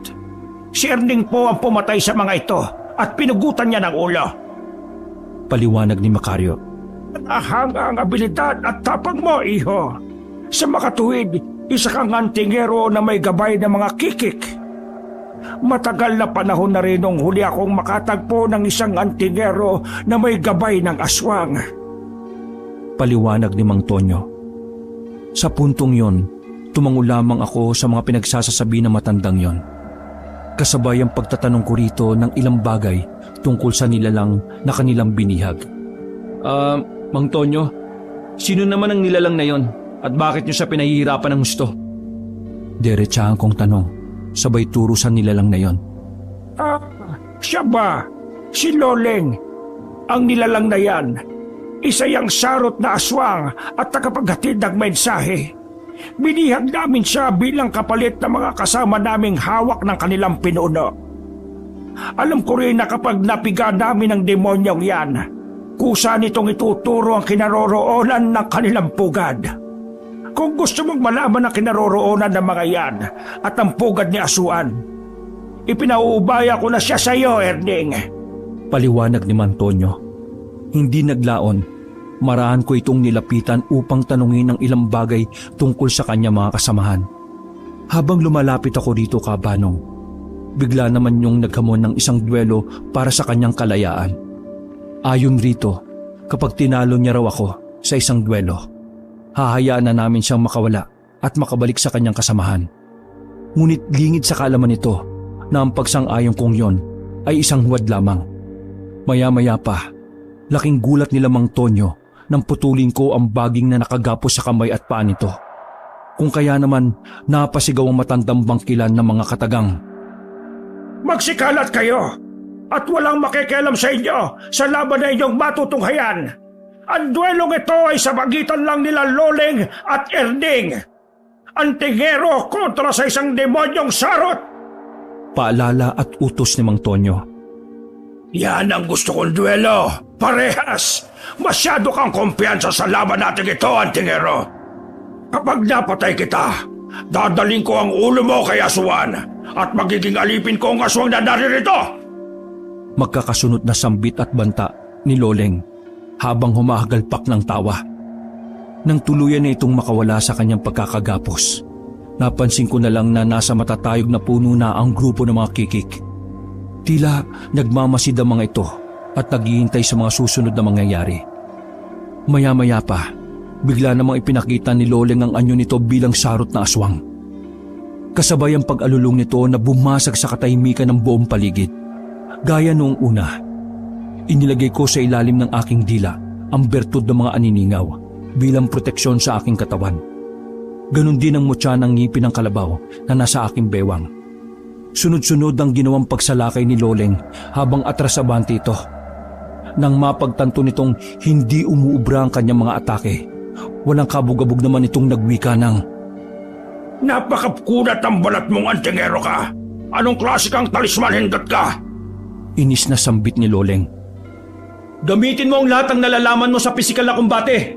Buksan mo ikatlong mata mo para makita mong bertud at mutyang nasa katawan ko. Mariing kong tugon. Gayunpaman, pinilit pa rin ito na mapatumba ko sa aking kinatatayuan. Subalit bigo ito sa kanyang ninanais. Kaya naman, para hindi na tumagal pa ang aming labanan, ginamit ko na ang malapusa kong paggalaw at napangibabawang ko si Loleng ng walang kahirap-hirap. Laking gulat nito nang salubungin ko ang mga pag-atake niya ng aking kamao. Kung kaya naman tumilapon ito ng ilang metro gamit ang lakas ng 3 toro. Hindi pa man ito nakakabangon sa lupa sa lakas ng suntok ko. Laking gulat na lang nito nang mapunta ako sa kanyang likuran habang nakatutok ang aking punyal.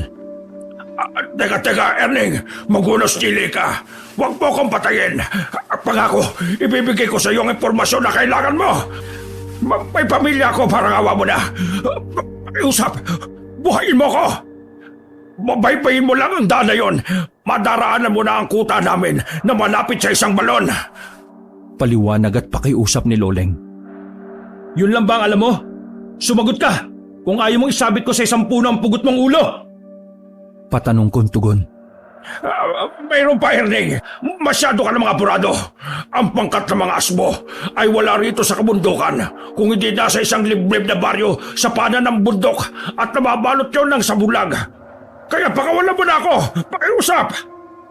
Dagdag pang paliwanag ni Loleng. Nang marinig namin ang mga inilahad ni Loleng, bagya naman akong napasuyap kay Mang Tonyo. Sa pagtango nito sa akin, isang hudyat yon ng kamatayan nito.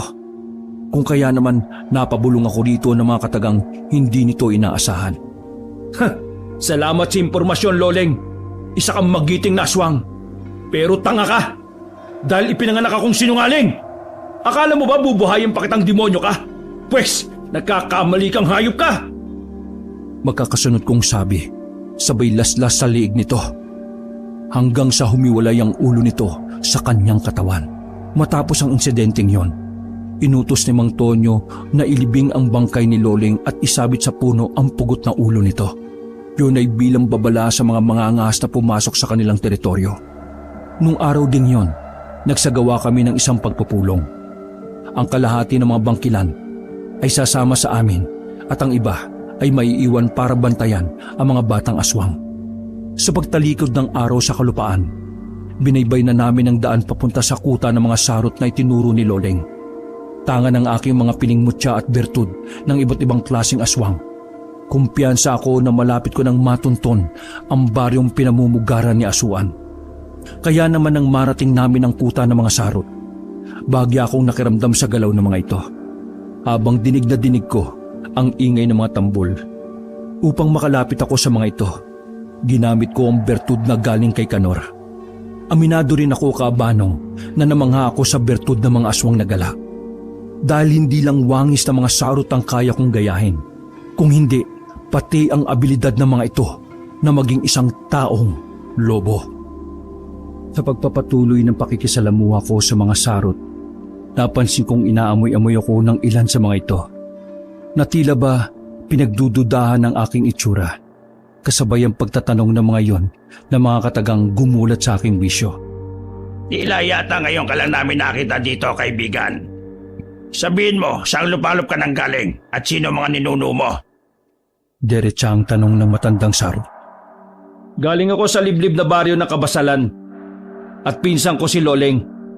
Palusot kong tugon habang kalmado kong nakatingin sa mata ng matandang yon. Si Loleng baka mo? Alam mo bang natagpuan ng isa nating kasama ang pugot na ulo nito na nakasabit sa isang puno?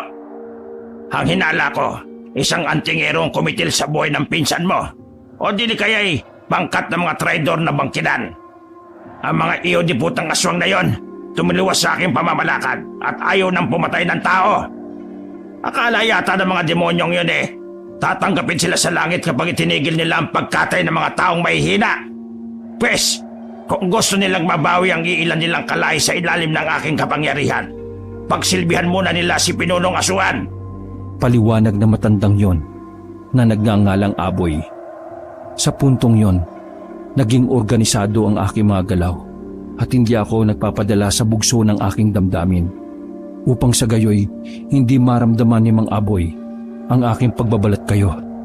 Makalipas pa ang ilang minuto, umikot ang aking mga mata at ramdam ko sa aking sarili na nasa sanga ng mga puno ang pangkat ni Rodrigo. Alam ko rin na inaalalayan ako ng mga ito sa kung ano man ang maaaring mangyari. Gayon din ang pangkat ng mga bangkilan na nakakubli sa mga talahiban at naghihintay ng aking hudyat para sa pagsalakay. Subalit, ang mas nakaagaw ng aking pansin ay ang isang kural ng baboy ramo. Patid ko rin sa aking sarili na hindi yun mga ordinaryong baboy. Lalo pa nga, sa pilitan itong pinakakain ng tipak-tipak na karne ng tao. Tingnan mo ang mga lecheng yan. Pinapakain namin sila ng karne ng tao para sa magaganap na patayan ng mga aswang. Maring sambit ni Mang Aboy. Kasabay ang malademonyong paghalakhak nito. Habang ako naman nooy nananatiling walang imik at patuloy lang sa pagmamasid sa gagawin ng mga ito sa kanilang bihag. Sa paglalim pa ng gabi, nag-ingay ulit ang mga tambol, tanda ng pag-uumpisa na ng patayan ng mga aswang. Maya-maya pa, nakita kong inilabas sa koral ang dalawang bangkilan habang pilit na pinaglalaban ng mga ito. Sa hindi kalayuan naman, nakakita rin ako ng mga batang bangkilan na hinahagupit ng latigong may tinik habang umaatungal ang mga yon sa hindi maipaliwanag na sakit. Nang makakuha ko ng pagkakataon, binalikan ko muna ang aking punyal kung saan ko ito ibinaon. Kaya naman nang mapasa kamay kong muli ang punyal ni Mang Gaspar, buo na ang aking desisyon na ubusin ang mga sarot. Sa pag-uumpisa ng labanan ng dalawang bangkilan, natuon ang atensyon ng mga sarot sa mga ito. Kung kaya, ginamit ko na rin ang pagkakataon na yon para silaban ng ilang kubo sa paligid gamit ang mga sulo. Isa yung hudyat ng aming pagsalakay. Makalipas pa ang ilang minuto, naramdaman ko ang pagyanig ng lupa. Kasabay nito ang pagragasa ng mga dambuhalang baboy ramo. Sa himpapawid naman, halos sinakpan ng mga kikik ang liwanag ng buwan at sabay-sabay itong bumulusok pababa. Habang nagkakagulo ang lahat, walang hambas kong inundayan ng saksak ang mga sarot na umaharang sa aking daraanan. Kaya naman nang muli kaming magharap ni Mang Aboy, nanlisik ang mga mata nito, sabay wika ng, Demonyo ka! Isa ka palang huwad na sarot! Mahusay ang ginawa mong pagbabalat kayo! Sabihin mo, Antingero, saan galing ang ginamit mong bertud at nalinlang mo kami? Tanong at paliwanag ni Mang Aboy, habang maraan akong sumasagot rito ng mga katagang gumulat sa wisyo nito. Ngayon ko lang napagtanto na pisikal na lakas lang ang meron ng mga sarot. Pero sa aspeto ng mga bertud at mutya, 100% mangmang ka, Mang Aboy. Maring kong tugon at paliwanag. Nang may magtangkang sumalakay sa akin ng patraydor, walang puknat ko itong inundayan ng saksak sa iba't ibang bahagi ng katawan. Kitang-kita ni Mang Aboy kung papaano yung madaling naaagnas habang naghihingalo. Kaya naman napatras sa matandang aswang at hindi makapaniwala sa kanyang nakita. Tingnan mo, Mang Aboy, ganito ang mangyayari sa mga demonyo kagaya mo. Maagdas ka ng buhay. Maring kong tugon at banta. Habang sina Rodrigo naman ay walang habas na kinakain ng mata ng mga bangkay na sarot. Hindi naglaon, nabawi nila Mang Tonyo ang iilan sa kanilang mga kalahi at pinabalik ang mga ito sa kanilang kuta. Maya-maya pa, iginapos namin si Mang Aboy sa isang puno. Habang ang kubo ng mga ito ay unti-unting nilalamon ng naglalagablab na apoy. Paglapit ni Mang Tonyo sa aking kinatatayuan, bigla naman itong nagwika ng hindi ko inaasahan. Salamat sa tulong, Erning. Ngayon nabawi na namin ang aming mga kalahi. Hayaan mo kaming tulungan ka para sa hustisyang hinahanap mo. Itinaya mo ang buhay mo para sa amin kahit hindi tayo magkaano-ano. Ngayon, itataya ko rin ang buhay ko para sa iyo. Kahanga-hangang pananggalang sa anyo ng mga bertud at mutyang tinatakan mo, iho. Isang walang kasukat na kapangyarihan ang taglay nito. Gayon din ang iyong sandata na gawa sa mutya ng kampana ng isang panday na Antingero. Malayo pang mararating mo, iho, bilang talisman at marami ka pang matutulungan na tao. Paliwanag ni Mang Tonyo. Makalipas pa ang ilang minuto, napagdesisyonan ng mga bangkilan na pagpirapirasuhin ang katawan ni Mang Aboy at dalhin sa liblib na baryo kung saan namumungad si Asuan. Matapos ang insidenteng yon, nagpatuloy na kami sa paglalakad patungo sa isang liblib na baryo. Maaari bang utusan kong isa sa mga kikik na kasama mo, Rodrigo? Kung maaari sana, ipaalam mo kay Mang Gaspar na patungo na tayo kay Asuan. Mariin kong pakiusap. Basta para sa iyong kabanatagan, makakarating ang utos mo, Erning. Ako na mismo ang pupunta roon. Sa pagbabalik ko, makikita mo ang tunay na wangis ni Mang Gaspar. Mariing tugon at paliwanag ni Rodrigo. Sa pag-alis ni Rodrigo, nagpatuloy lang kami sa aming paglalakbay. Hanggang sa matumbok namin ang paanan ng bundok na sinasabi ni Loleng. Sa puntong yon, nagbalat kayong tao ang mga kasama kong aswang habang nagkukubli kami sa mga matataas na talahibhan. Sa hindi kalayuan, inilapag ko ang pirapirasong katawan ni Mang Aboy na nasa malaking bayong, kung saan agaw pansin ito para sa mga aswang na mapapadaan roon. Maya-maya pa, habang nakatuon ang tingin ko sa bayong, nasilayan ko ang isang dambuhalang aso. Kasabay nito, pumasok yon sa nag-iisang kubo habang kagat-kagat nito ang malaking bayong. Gamit ang aking ikatlong mata, nakita ko ng malinaw ang tunay na wangis ng kubong yon na isa palang tarangkahan ng baryo. Narito na tayo sa baryong sinasabi ni Loleng, ang pugod ng mga asbo na pinamumunuan ni Asuan. Maring kong sambit. Sa puntong yon, napaisip naman ako kung papaano babasagin ang puder na nagsisilbing proteksyon ng baryong yon. Kung kaya naman, ginamit ko ang usal na itinuro ni Lolo Puroy at Mang Gaspar kung papaano basagin ang sabulag at puder ng isang asbo. Sa pagpapatuloy ng ginagawa kong pagpapakawala ng mga buhay na kataga, laking gulat ko nang matakpan ng liwanag ng buwan mula sa kalangitan. Sa pagtingala ko sa himpapawid, isang dambuhalang nilalang ang paikot-ikot roon. Halos natatakpan nito ang sinag na nagmumula sa buwan. Sa marahang pagbaba nito sa lupa, laking gulat ko na lang nang magpalit ito ng anyong tao. Kasabay ng pagsasalita nito ng mga katagang gumulat sa aking kamalayan. Lumabas na kayo riyan, Erning, iho. Narito na ako para tumulong sa inyo. Mariing sambit ng nilalang na yon. Mang Gaspar, isa rin ho kayong aswang? Paano nangyari yun? Patanong kong bati. Matagal na, iho. Isa talaga akong panday na antingero na may dugo ng isang kikik at ungo. Sa katunayan, ginagamit ko lang ang abilidad kong ito sa mga taong karapat dapat tulungan kagaya mo. Siya nga pala, nabasag mo na ba ang poder ng baryo ni Asuan? Makakasunod na tanong at paliwanag ni Mang Gaspar. Dagdag pa nito, magiging madali ang laban naming yon kontra sa mga asbo.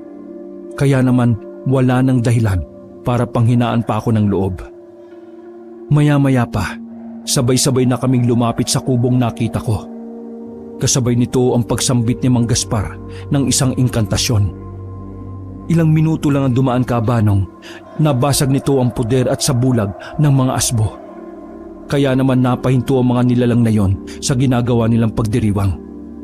Sa paglapit ng isang asbo, mariin naman itong nagwika ng mga katagang gumulat sa aking kamalayan. Akalain mo nga naman, may mga panauhin pala kaming antingero at mga hangal na aswang. Sabihin niyo, ano ang pakay niyo rito at mukhang maling baryo ang inyong inapakan? Patanong na bati ng matandang yon. Sa puntong yon, marahan naman akong sumagot rito ng patanong kung siya ba ang hinahanap kong nilalang na matagal ko nang gustong mapatay. Manong, mawalang galang nga po. Ikaw ba si Asuan? Kung hindi ikaw ang aswang na hinahanap ko, maaari bang paraanin mo kami? Diretsahan kong tanong. Subalit, imbis na sumagot ang matandang yon, ngumisi lamang ito sa akin na parang demonyo at nanlisik ang mga mata. Sabay turo sa isang direksyon at nanatiling nakaharang sa daraanan namin. Kung kaya naman, nang mapansin kong napakuyumang palad nito, alam ko sa aking sarili na aatake yun sa akin. Kaya walang sabi-sabi ko itong binato ng tigalpo. Sa pagsubasob nito sa lupa, napatras naman ang ibang asbo. Kaya naging alisto mga kasama kong aswang. Magaling ang ginawa mo kay Kaambo, antingero. Pero hindi ako nasisindak sa mga usal mong walang kwenta. Ako nga pala si Asuan, ang hinahanap mo. Pero nakakalungkot lang dahil nasa maling baryo ka, antingero. At dito na kayo mamamatay, mga iho di puta kayong lahat. Ang lupang inaapakan nyo ay teritoryo ko. Patayin silang lahat at wala kayong ititirang buhay kahit sino sa mga yan. Magkakasunod na sambit at utos ni Asuan. Sa isang kisap mata lang, nagkagulo ang lahat ng aswang laban sa aswang. Bangkilan at kikik kontra sa mga asbo. Kahit saang lupalop ako mapatingin, walang puknat na nakikipagpatayan ng mga kasama kong aswang. Gamit ang aking mga pananggalang, walang habas kaming nagsagupaan ni Asuan. Kasabay nun, ipinaalala ko rito ang antingerong pinatay niya sa kabundukan ng Kabasalan. May isang dekada na ang nakakalipas. Akala ko isang matandang hukluban na makakaharap ko sa duelo. Pero nagkamali ako dahil ang Asuan na kaharap ko ngayon ay isang matipunong binata. Mariing kong paliwanag. Marami ang namamatay sa maling akala, antingero. Gaya ng ama mong pinatay ko. Sayang, magaling sanang talisman, pero mangmang sa ibang bagay. Salamat sa iyong ama dahil napanatili ko ang aking kabataan dahil sa tinatangan niyang bertud na puyo ng dagat. Makakasunod na paliwanag at pangungutya ni Asuan. Tandaan mo, Asuan, sa isang taong nagigante, wala itong pinipiling lugar. Basta kung saan tayo mag-abot, doon kita ibubuwal. Kukunin ko rin sa katawan mo ang bertud na ninakaw mo sa aking ama. Dahil pag-aari yan ng aming angkan. Dugot pawis ang pinuhunan ng mga ninuno ko dyan. Tugon ko at banta. Gayunpaman, gumisi lang naman si Asuan, kasabay ng sunod-sunod nitong pagsalakay. Makalipas pa ang ilang minuto, pinagsama-sama ko sa aking katawan ang bertud ng aniningaw, aswang na gala at mutyang ngipin ng kalabaw. Nang mapagtanto ni Asuan na dihado na siya sa laban, nagtangka na itong tumakas. Ngunit sa kasamaang palad, naharang ito ng mga kikik at bangkilan.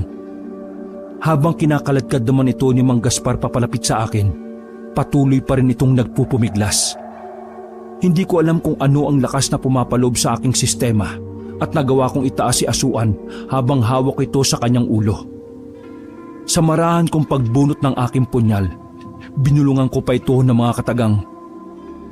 Hindi ba't sinabi ko sa iyo kanina, anuman ang mangyari, kukunin ko ang bertud sa katawan mo para ibalik sa aming angkan.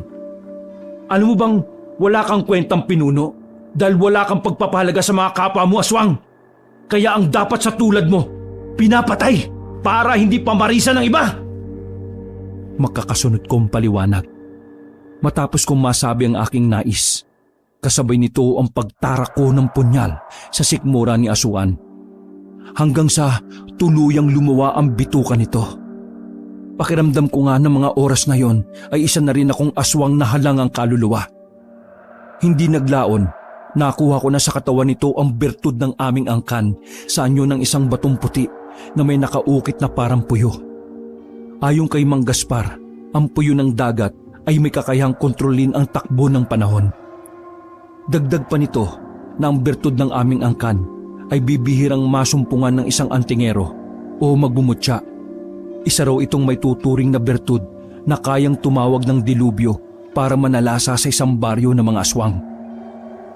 Matapos naming matalo ang pangkat ng mga asbo at mabawi ang bertud ng aking ama, sinunog namin ang kuta ng mga ito upang hindi na pamugaran pa ng ibang aswang. Sa puntong yon, Kabanong, isa-isa kong pinasalamatan ang bawat pangkat ng mga aswang na tumulong sa akin bilang pagrespeto sa mga ito. Bago ko lisanin ang kuta nila Mang Tonyo, binigyan ako nito ng isang bertud na maaari ko magamit sa panggagamot. Nagpasalamat rin ako kina Rodrigo at Mang Gaspar sa laki ng naitulong nito sa aking paglalakbay para mabigyan ng hustisya ang pagkamatay ng aking ama. Gayunpaman, tuluyan ang ipinagkatiwala sa akin ng antingerong panday ang kanyang punyal na gawa sa mutya ng kampana. Itago mo ang punyal na yan, Erning. Magagamit mo pa yan sa mga susunod mong pakikipaglaban. Palagi kang mag-iingat, iho. Kung may problema ka, huwag kang mag-atubiling lumapit. Bukas ang pamamahay ko para sa mga gaya mong antingero na may busilak na puso. Paliwanag ni Mang Gaspar.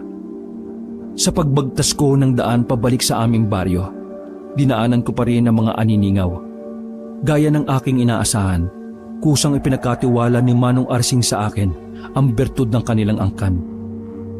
Sa mahaba-haba kong paglalakbay, narating ko rin ang aming baryo.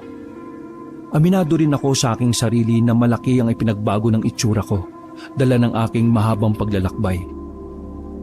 Salamat naman sa Diyos, Erning, Apo, at ibinalikan niya ng buhay sa amin.